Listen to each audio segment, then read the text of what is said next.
के अगले लेक्चर के साथ हम आपके साथ यहाँ जुड़े हुए हैं। आज समझेंगे एनालिसिस ऑफ हाइब्रिडाइजेशन। बहुत काम का टॉपिक है, जबरदस्त। हाइब्रिडाइजेशन का हम एनालिसिस करेंगे, ठीक है। कल जैसा कि मैंने बताया था आपको, कतई कम इंपॉर्टेंट बात थी, जबरदस्त बात बताई थी कि हाइब्रिडाइजेशन क्यों होते हैं, स्टेरिकली ड्रिवन होते हैं। उसी के बेस पे मैंने 3 एनालिसिस आपको बताए थे। एक है ऑर्बिटल एनालिसिस, जिसकी चर्चा कल चल रही थी अपनी। आज का लेक्चर उसी पर जाएगा, इन तीनों एनालिसिस पर। यही चीज़ आज हमको पढ़नी है जो बेहद इंपॉर्टेंट है, कमाल की बात है। Orbital analysis. दूसरी चीज़ होगी आपकी स्टेरिक एनालिसिस। स्टेरिक एनालिसिस ये भी आपकी कोई कम कमाल चीज़ नहीं है। और तीसरी चीज़ होगी आपकी, वो होगी एनर्जेटिक एनालिसिस। वो भी आपका बहुत बड़ा, बहुत काम की चीज़ है, जहर है कतई।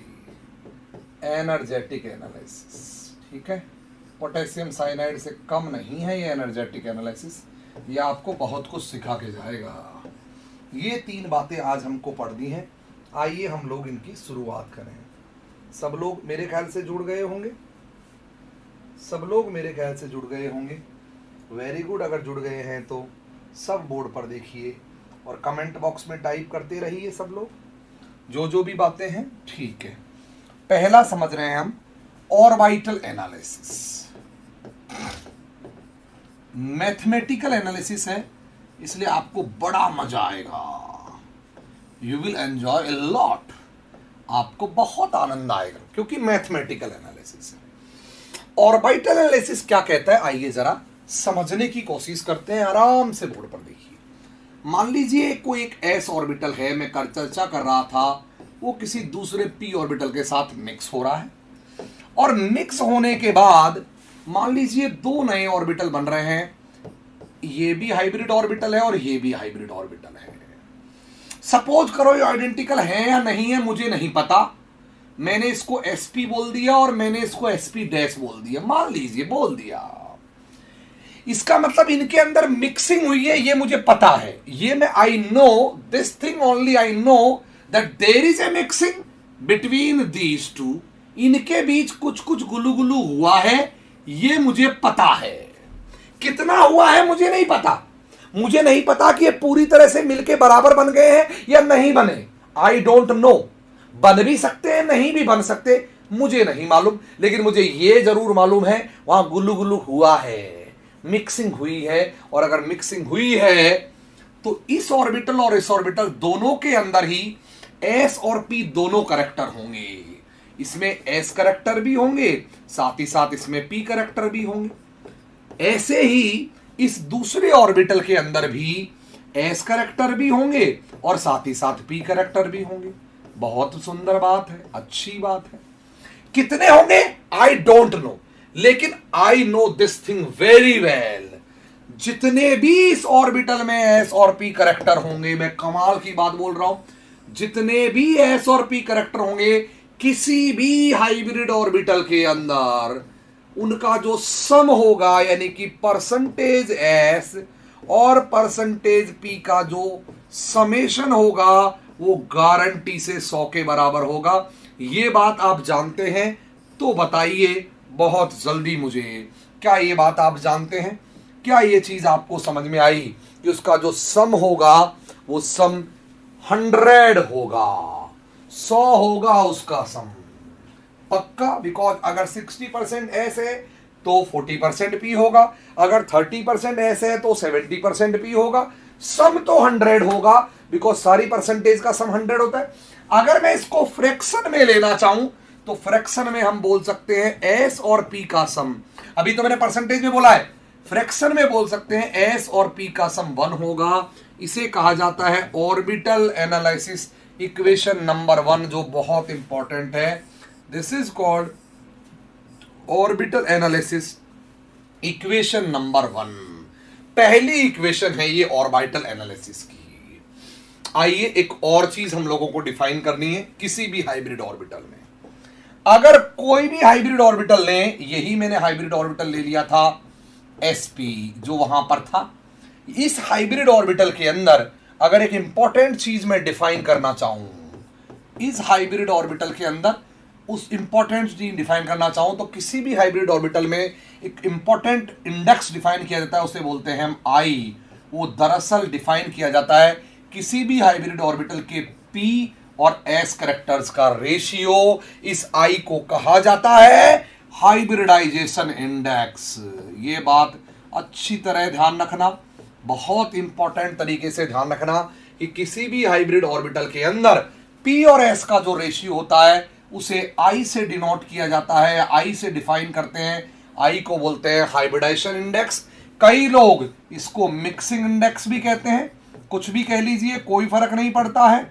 या कई लोग इसको डायरेक्शनल टू नॉन डायरेक्शनल या डायरेक्शनल इंडेक्स भी कहते हैं, डायरेक्शनल इंडेक्स भी कहते हैं। ये सारे अलग अलग कहने वालों की बातें हैं, हम एक ही बात समझ के आगे बढ़ जाएंगे, ठीक है। ये वाली बात है। तो ये इंपॉर्टेंट बात आ गई आपकी आई, और दो बातें मैंने समझ ली।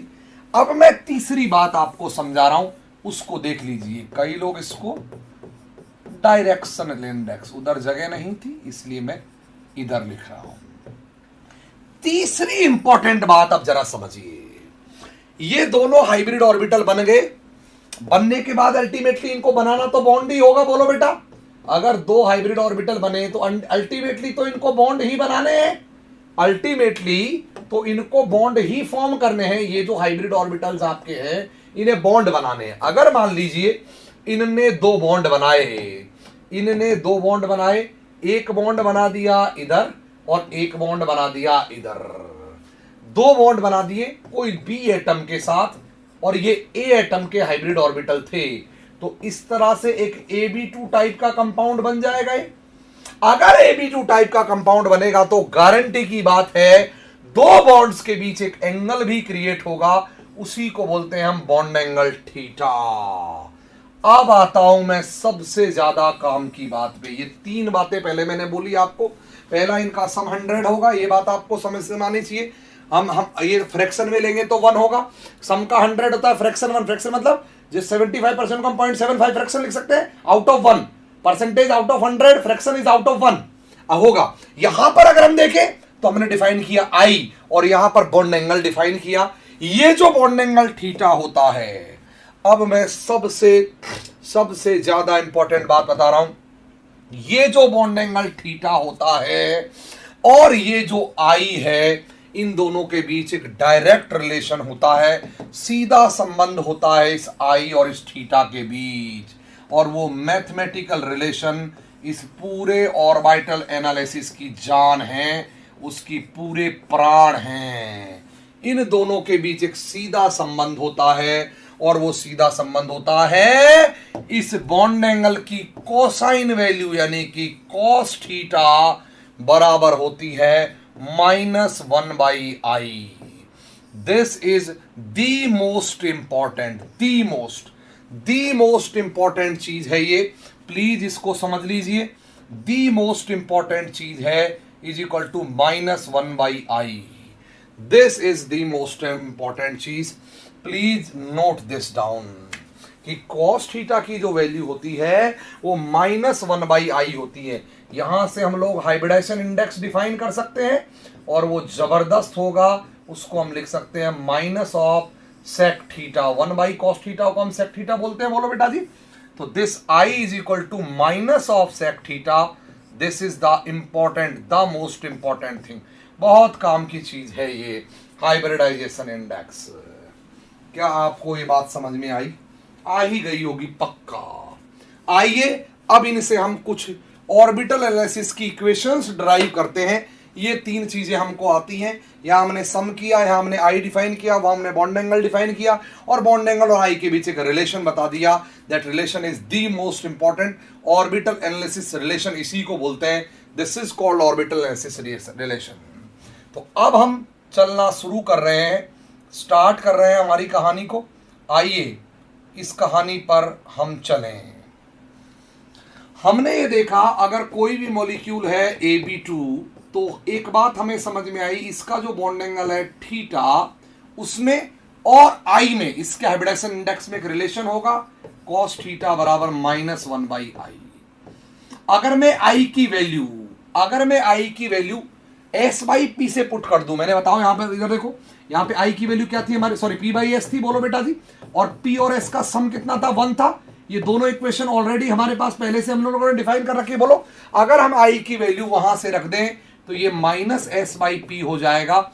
अगर हम इसको और सॉल्व करें, p की वैल्यू नीचे से रख दें तो ये -s/1 - s हो जाएगा। यहां से p की वैल्यू निकाल सकते हैं s की टर्म में, बोलो बेटा जी, इट इज 1 - s, बोलो। और अगर इसको और सॉल्व करें तो ये s/s-1, this is the most important. चाहे तो हम यहां से जैसे s की वैल्यू रखी, यहां p की वैल्यू भी रख सकते हैं, इज इक्वल टू, अगर इसको p की टर्म में कट पुट करेंगे तो p - 1/p। ये सबसे जरूरी और कमाल की बात है, s/s-1 या p - 1/p। इससे हम बहुत कुछ कमाल कर सकते हैं, बेमिसाल कर सकते हैं। अगर हमें किसी का बॉन्ड एंगल पता लग जाए, किसी भी मॉलिक्यूल का, तो हम उसके बॉन्डों में परसेंटेज एस करेक्टर निकाल सकते हैं, as well as percentage P character भी निकाल सकते हैं। आसानी से इन बॉन्डों में परसेंटेज एस और percentage P character find out कर सकते हैं, अगर हमें पता लग जाए। और वो कैसे आएगा, यहां से इसको सॉल्व कर सकते हैं, बोलो बेटा जी। आइए हम इसको सॉल्व करके देखते हैं। अगर हम इसको सॉल्व करें तो ये हो जाएगा s into cos theta minus of cos theta is equal to s। Cos theta को उधर ले जाओ, s को इधर ले जाओ, तो s cos theta -1 is equal to cos theta, s बराबर आ जाएगा cos theta upon cos theta -1। लेकिन ये अभी परसेंटेज में नहीं है, ये अभी फ्रैक्शन में है, ये फ्रैक्शन में लिया है अभी मैंने। अगर परसेंटेज एस चाहिए होगा हमको, तो परसेंटेज एस करेक्टर हम निकाल सकते हैं, वो बराबर होगा cos theta divide by cos theta -1 into 100। ये किसी भी बॉन्ड के अंदर आप percentage S character find out कर सकते हो। This is the most important, बहुत ज्यादा, बहुत कमाल की बात है। ये वाली चीज बेमिसाल है, जबरदस्त है, आपको समझ में आनी चाहिए। कमाल की चीज है ये, कमाल की, ये बेमिसाल है, जबरदस्त है। तो प्लीज नोट दिस डाउन। हमने कमाल की चीज देख ली, वो ये है cos theta upon cos theta -1 into 100। ये बात आप अच्छी तरह समझ लें। मैं YouTube पे कोऑर्डिनेशन और बॉन्डिंग पढ़ा रहा हूं, ऐप वालों को और भी टॉपिक पढ़ा, मतलब मैं और, क्योंकि ये तो अब ओपन टॉपिक है, तो और भी टॉपिक, जितने भी टॉपिक है फिजिकल, इनऑर्गेनिक, ऑर्गेनिक के बहुत सारे टॉपिक हमारे जो केम अकेडमी के बच्चे हैं उनको मैं लेके आऊंगा स्पेशली ऐप वालों के लिए, धीरे धीरे, ठीक है। ये आपको समझ में, ऐप वालों के लिए बात कर रहा हूं मैं। तो कमाल की बात जो हमारे पास थी वो ये थी, परसेंटेज एस करेक्टर बराबर cos theta upon cos theta -1 into 100। इस तरीके से आप percentage S character find out कर सकते हो किसी भी बॉन्ड के अंदर। तो यहां से बहुत सारी चीजें हमको समझ में आ गई है। अब हमें इसको अप्लाई करना सीखना है कि ऑर्बिटल एनालिसिस को कैसे अप्लाई करते हैं हम कंपाउंड्स के अंदर, ऑर्बिटल एनालिसिस के थ्रू कैसे देखते हैं कंपाउंड्स की कहानी। आइए मैं एप्लीकेशन पॉइंट ऑफ व्यू से पढ़ा रहा हूं, application of orbital analysis. Exam में सवाल कैसे आते हैं उसी में पढ़ा रहा हूं, बहुत इंपॉर्टेंट है। जैम, नेट, गेट, सारे एग्जामों में सवाल आते हैं, ऐसा कोई एग्जाम ही नहीं है जिसमें सवाल नहीं आते। Application of orbital analysis, orbital analysis का एप्लीकेशन मैं पढ़ा रहा हूं। आइए जरा इसको देखते हैं, जरा समझने की कोशिश करते हैं ऑर्बिटल एनालिसिस का एप्लीकेशन क्या क्या होता है। बहुत सारे एप्लीकेशन है, उनमें से मैं पहला एप्लीकेशन पढ़ा रहा हूं, डिटर्मिनेशन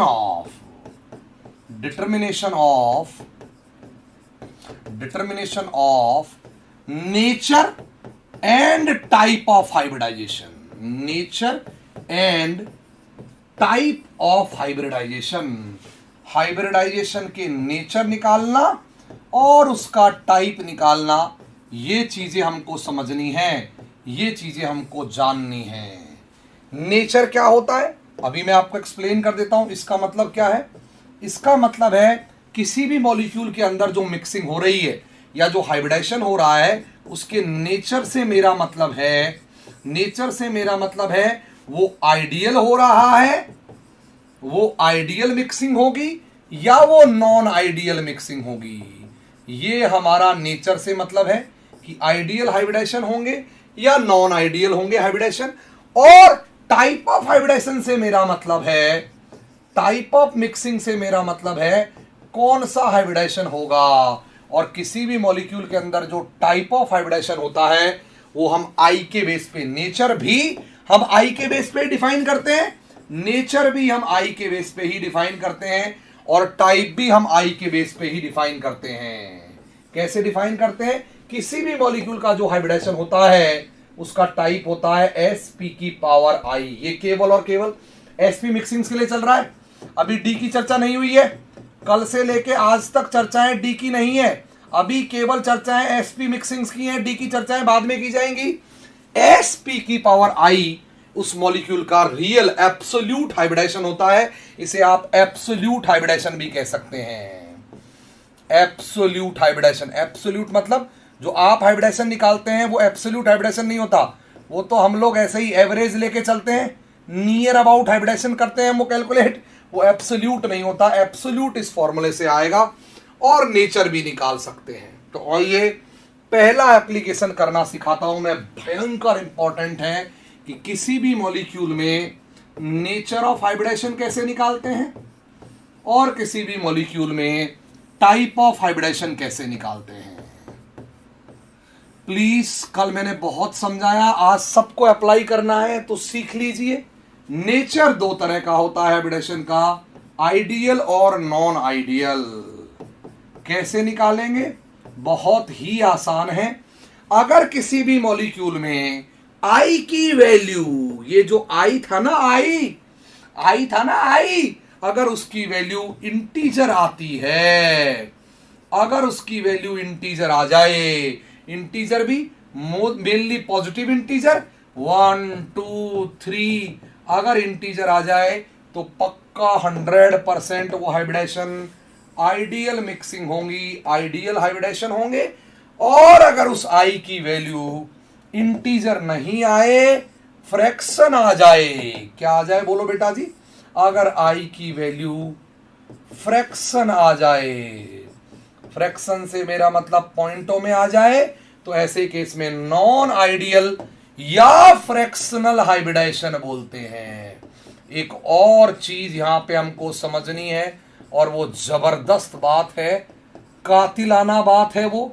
एक और बात जो है, और वो बात ये है, अगर आई की वैल्यू माइनस इन्फिनिटी आ जाए, इनफाइनाइट आ जाए, मतलब आई निकल ना रहा हो, इनफाइनाइट वैल्यू आ जाए, तो याद रखना मोस्ट इंपॉर्टेंट, ऐसे मॉलिक्यूलों में कोई हाइब्रिडेशन नहीं होता, नो हाइब्रिडाइज्ड मॉलिक्यूल बोलते हैं इनको, अनहाइब्रिडाइज्ड मॉलिक्यूल बोलते हैं।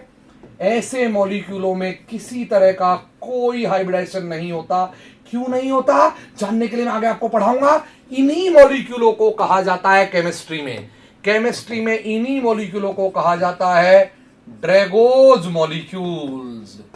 इन्हीं मॉलिक्यूलों का दूसरा नाम है, एफ ड्रैगो ने ये बताई थी बात, इसीलिए इन्हीं को कहा जाता है ड्रैगोज मॉलिक्यूल्स। तो हम नो हाइब्रिडाइज्ड, इनको अनहाइब्रिडाइज्ड भी कहते हैं कई लोग, अनहाइब्रिडाइज्ड मॉलिक्यूलों की भी चर्चा करेंगे, उनकी भी कोशिश करेंगे समझने की, उनको भी बात करने की ट्राई मारेंगे हम अनहाइब्रिडाइज्ड के केस में।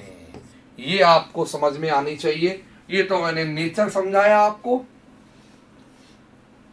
हाँ पढ़ा दूंगा चंदन, ये तो मैंने नेचर समझाया आपको, मैं सब पढ़ा दूंगा, जो कुछ भी पढ़ा दूंगा, कुछ भी सब आता, फिजिक्स भी पढ़ाता हूं। टाइप की जहां तक बात है मैंने बता दिया। अगर आपको एब्सोल्यूट हाइब्रिडेशन निकालता है, एब्सोल्यूट, तो उसकी वैल्यू होगी sp की पावर i, sp की पावर i एब्सोल्यूट हाइब्रिडेशन होगा। एब्सोल्यूट, समझ में आना चाहिए आपको। एब्सोल्यूट हाइब्रिडाइजेशन होगा sp की पावर i। तो ये बात जिसको आती है बताइए, कमाल बात है या नहीं है, जबरदस्त बात है या नहीं है, बोलिए, जल्दी बोलिए भाई। अगर आप बोलेंगे नहीं तो कैसे काम चलेगा भाई, अगर आप बोलेंगे नहीं तो कैसे काम चलेगा, बताइए। आप बोलेंगे नहीं तो काम कैसे चलेगा, बोलिए, फटाफट बोलिए। बातें समझ में आई आपको, पक्का बोलो, पक्का। तो ये बात जिसको आती है बताइए। हेलो अनिल, हाँ समझ में, वेरी गुड वेरी गुड, स्वयं वेरी गुड। जल्दी जल्दी जुड़िए, कहाँ हैं सब लोग यार, कहाँ हैं सब लोग, ड्रैगोज रूल वगैरह सब आएगा, कहाँ हैं सब लोग, बहुत कातिल बात चल रही है, कहाँ गए हैं सब लोग।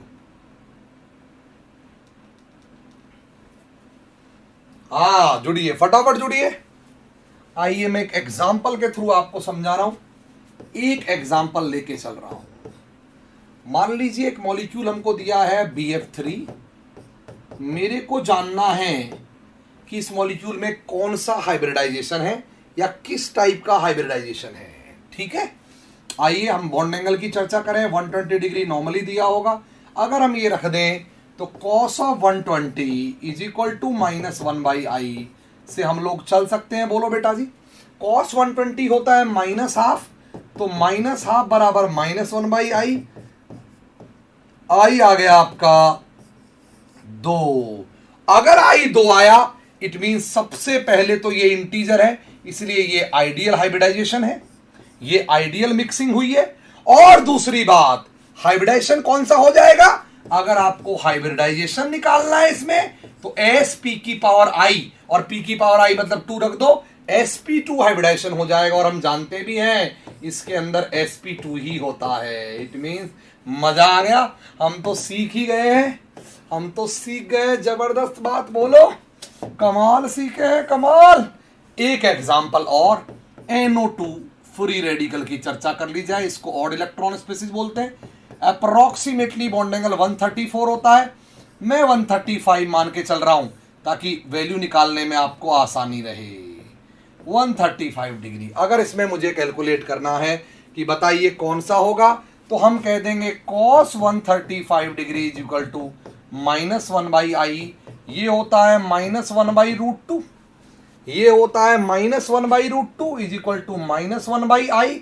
i सॉल्व करेंगे तो वो आ जाएगा √2, और अगर √2 को आप सॉल्व करेंगे तो 1.414। चीख चीख के कह रहा है, चीख चीख के कह रहा है कि भैया फ्रैक्शन है, इट मींस इसमें नॉन आइडियल मिक्सिंग हुई है, नॉन आइडियल, या इसके अंदर फ्रैक्शनल मिक्सिंग हुई है, फ्रैक्शनल हाइब्रिडाइजेशन है। और हाइब्रिडाइजेशन होगा कौन सा, निकालने के लिए हम एग्जैक्टली आई रख देंगे।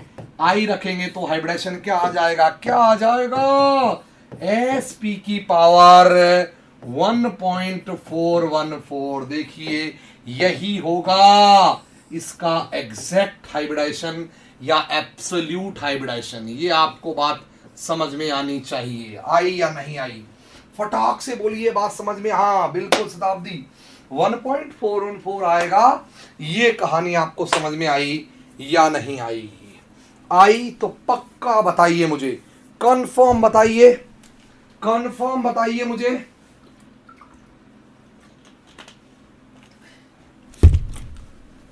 If yes then tell me, जल्दी जल्दी बताइए मुझे ये बात कि आपको कहानी समझ में आ गई है। नॉन आइडियल, बहुत बढ़िया, शुरू हो जाइए। पहला सवालों का सिलसिला आज की क्लास में शुरू हो रहा है। इन कंपाउंडों में पिक कीजिए, पिक कंपाउंड्स, आइडियल कौन कौन है, नॉन आइडियल कौन कौन है, और नो हाइब्रिडाइजेशन या अनहाइब्रिडाइज्ड कौन है। अनहाइब्रिडाइज्ड मॉलिक्यूल्स कौन कौन है ये आपको पिक करना है इनमें से, ठीक है। ए अमोनिया, या ऐसे लिख दे रहा हूं, अमोनिया बॉन्ड एंगल 107.5 डिग्री, और आपको एग्जैक्ट हाइब्रिडेशन भी बताना है। BiH3 90 degree, PF3 102 degree, 102 degree, water 104.5 degree, ठीक है। CO2 180 डिग्री,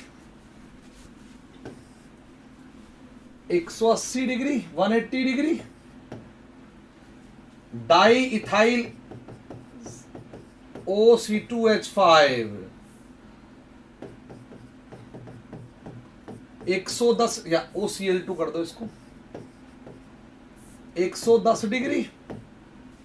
इन मॉलिक्यूलों में बताइए पिक करके कौन आइडियल है, कौन नॉन आइडियल है, और कौन अनहाइब्रिडाइज्ड मॉलिक्यूल है। फटाफट बोलिए, फटाफट बोलिए, कौन है इनमें आइडियल, नॉन आइडियल और अनहाइब्रिडाइज्ड। जल्दी से निकाल दीजिए, जल्दी जल्दी करिए।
ठीक है, हाँ बिल्कुल। मैं बता देता हूं आपको, अमोनिया नॉन आइडियल आएगा, नॉन आइडियल आएगा, BiH3 अनहाइब्रिडाइज्ड आएगा, अनहाइब्रिडाइज्ड, उसके अंदर कोई हाइब्रिडेशन नहीं है, ड्रैगो मॉलिक्यूल है ये। PF3 नॉन आइडियल आएगा, वाटर नॉन आइडियल आएगा, CO2 आइडियल आएगी,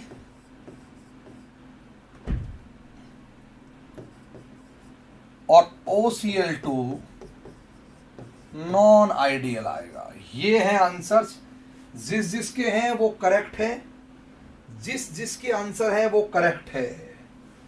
ये है आंसर्स, ये नॉन आइडियल, ये नॉन आइडियल, सॉरी ये अनहाइब्रिडाइज्ड, ये नॉन आइडियल, ये नॉन आइडियल, ये आइडियल, और ये नॉन आइडियल। ये आपको पता होना चाहिए। ये है कहानी इनकी, ठीक है।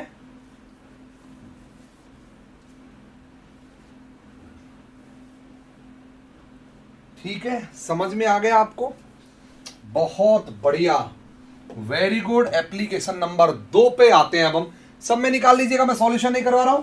सब में cos थीटा रख रख के आई निकालिएगा, सब में cos थीटा रख रख के आई निकालिएगा। सबके अंदर cos थीटा बराबर माइनस आई रख के आई निकाल लीजिएगा। यहां से -1 cos थीटा से आई निकाल लीजिएगा, -1 cos थीटा से सबके आंसर आ जाएंगे। बोलो, कैलकुलेटर होता है, जहां नहीं होता वहां cos थीटा की वैल्यू गिवन होगी, आपको चिंता मत करो। ये आपका आ गया एप्लीकेशन नंबर 2। दूसरा एप्लीकेशन अब मैं पढ़ा रहा हूं आपको, एप्लीकेशन नंबर 2, और दूसरा एप्लीकेशन है डिटर्मिनेशन ऑफ। बहुत इंपॉर्टेंट है, बहुत इंपॉर्टेंट बात है, खूब आते हैं इससे भी सवाल। Determination of percentage S characters and percentage P characters in bonds. जो बॉन्ड हैं उन बॉन्डों में परसेंटेज एस और परसेंटेज पी कैरेक्टर कैसे निकालें उनके ऑर्बिटलों में। जबरदस्त बात है, इसकी आपको भयंकर जरूरत पड़ेगी। ऑर्गेनिक, इनऑर्गेनिक, एवरीवेयर आपको इसकी जरूरत पड़ेगी, खूब जरूरत पड़ेगी। निकालने का तरीका हम सब जानते हैं, कुछ भी दिक्कत नहीं है। cos थीटा बराबर s अपॉन s माइनस 1 या p माइनस 1/p लगाएंगे। आप तो हमेशा केवल यही लगाएंगे, इसकी जरूरत ही नहीं है, इसी से काम हो जाएगा। p चाहिए होगा तो 100 में से घटा देंगे, जाएंगे हम हमेशा s से। Always we will deal with percentage S character, हमेशा परसेंटेज एस कैरेक्टर से हम लोग डील करेंगे। ये फ्रैक्शन में आएगा, परसेंटेज का फॉर्मूला हमको पता ही है, वो बराबर cos theta upon cos theta minus 1 multiply by 100। इस तरीके से हम लोग आराम से निकाल सकते हैं, आराम से कैलकुलेट कर सकते हैं। अगर हमें परसेंटेज चाहिए होगा, हम यहां से सीधा सीधा वैल्यू कैलकुलेट कर लेंगे। अब बहुत इंटरेस्टिंग बातें अपन को समझनी है। अगर दोनों बॉन्ड सेम हुए, बहुत काम की बात बता रहा हूं मैं, प्लीज ढंग से समझ लीजिएगा, बहुत इंपॉर्टेंट है। Acidity, basicity, organic, GOC, mesomeric, inductive, जहां आपको जरूरत पड़ेगी, जब जब जरूरत पड़ेगी, परसेंटेज एस कैरेक्टर से खेलना होगा। परसेंटेज एस कैरेक्टर ही एंडोसाइक्लिक, एक्सोसाइक्लिक की प्रॉब्लम, जितनी प्रॉब्लम्स आपके सामने आएंगी वो सारी प्रॉब्लम परसेंटेज एस कैरेक्टर से सॉल्व होंगी। तो परसेंटेज एस कैरेक्टर के बेस पे हम लोग कैसे जाते हैं, आइए ये चीज मैं आपको जबरदस्त सिखा रहा हूं। सबसे पहले तो यहां से सिखा सकता हूं मैं इस फॉर्मूले से, जो मैंने कल भी पढ़ाया था कि cos थीटा बराबर s अपॉन s माइनस 1 होता है। बोलो बेटा जी, यहां से डायरेक्टली प्रोपोर्शनल आ गया थीटा परसेंटेज एस कैरेक्टर के। तो पहली बात तो आपको ये पक्का समझ में आ गई कि बॉन्ड एंगल डायरेक्टली प्रोपोर्शनल होता है। बॉन्ड एंगल जो है वो डायरेक्टली प्रोपोर्शनल होता है परसेंटेज एस कैरेक्टर के। ओ माय गॉड, ये बहुत काम की बात थी। Bond angle is directly proportional to percentage S character. जो कल हमने थ्योरेटिकली समझा, आज हमने उसको मैथमेटिकली भी प्रूव कर लिया कि डायरेक्टली प्रोपोर्शनल। एक बात, ये एक छोटी सी बात थी। दूसरी बात मैं छोटी बता रहा हूं यहां पे एप्लीकेशन में, समझ लीजिएगा। क्वेश्चन उठता है कि बॉन्ड एंगल थीटा तो दोनों के बीच आएगा, तो इस थीटा को रखने से ये जो परसेंटेज एस कैरेक्टर निकलेगा ये percentage S character cos theta upon cos theta -1 होगा। तो प्रॉब्लम या क्वेश्चन ये उठता है कि ये जो वैल्यू आएगी परसेंटेज एस करेक्टर की, ये इस बॉन्ड में होगी या इस बॉन्ड में होगी? आंसर है ये जो भी वैल्यू आएगी, सपोज करो ये वैल्यू x आई, तो वो x इसमें भी होगा और इसमें भी होगा, मतलब दोनों में x ही होगा। अगर दोनों बॉन्ड सेम है, अगर दोनों बगल वाले जुड़े हुए एटम अगर सेम हैं, अगर सेम हैं, तो भैया ये दोनों में x आएगा, इसमें भी x आएगा और इसमें भी x आएगा। ये बात आप पक्का समझ लीजिएगा। बट इंपॉर्टेंट क्वेश्चन ये होगा कि क्या हो कि दोनों बॉन्ड अलग अलग हों। आई मीन टू से, अगर इधर B एटम है और इधर कोई C एटम आ जाए, कार्बन नहीं कोई C एटम है आ जाए, और तब ये बॉन्ड एंगल थीटा हो, तो ये जो परसेंटेज एस करेक्टर इस फॉर्मूले से आएगा, इस फॉर्मूले से जो परसेंटेज एस करेक्टर निकलेगा, cos theta upon cos theta -1 into 100 से जो परसेंटेज एस करेक्टर निकलेगा, ये परसेंटेज एस करेक्टर किसमें होगा जनाब? ये किसमें होगा? किसमें होगा? ये इंटू 100 किसके अंदर होगा? इसमें होगा या इसमें? सपोज करो इसकी वैल्यू आ गई x, तो ये x जो होगा वो किस में होगा? दोनों में से। आंसर है ये दोनों के परसेंटेज एस करेक्टर का एवरेज होगा। ऐसे केस में ये एवरेज होगा of A B and A सी। मतलब मैं कहना चाह रहा हूं, अगर इसके अंदर परसेंटेज एस करेक्टर ए है, इसके अंदर परसेंटेज एस करेक्टर बी है, मान लो, क्योंकि दोनों में अलग अलग होगा, बिकॉज एटम डिफरेंट है, एटम डिफरेंट है तो एस करेक्टर डिफरेंट होगा।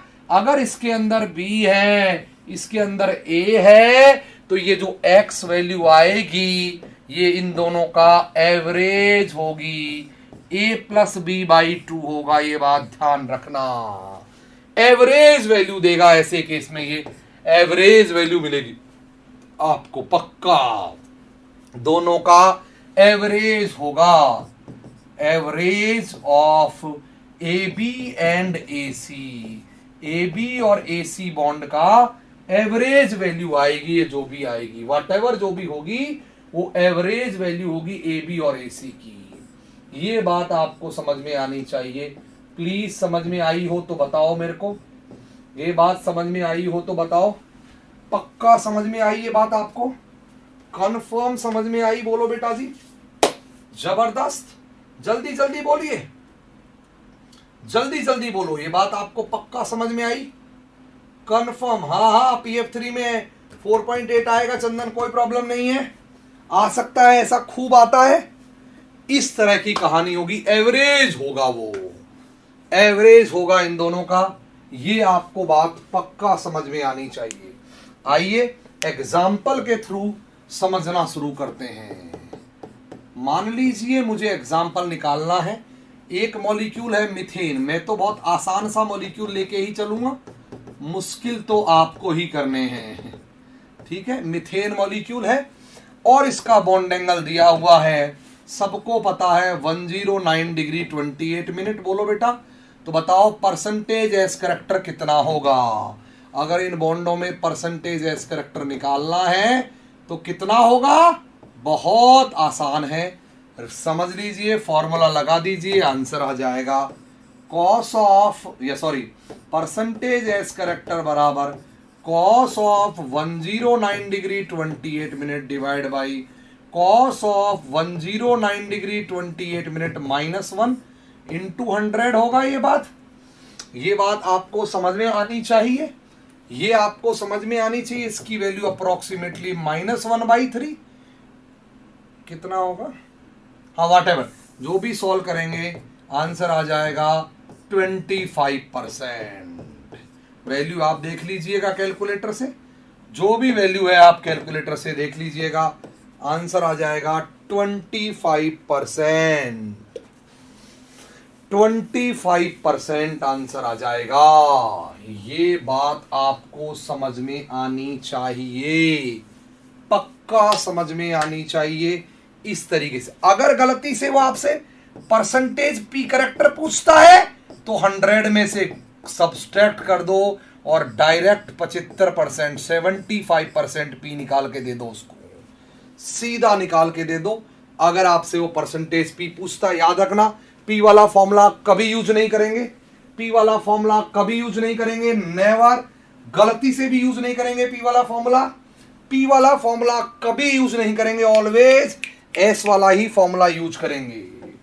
ठीक है, शुरू हो जाइए। ये प्रीवियस ईयर में आए हुए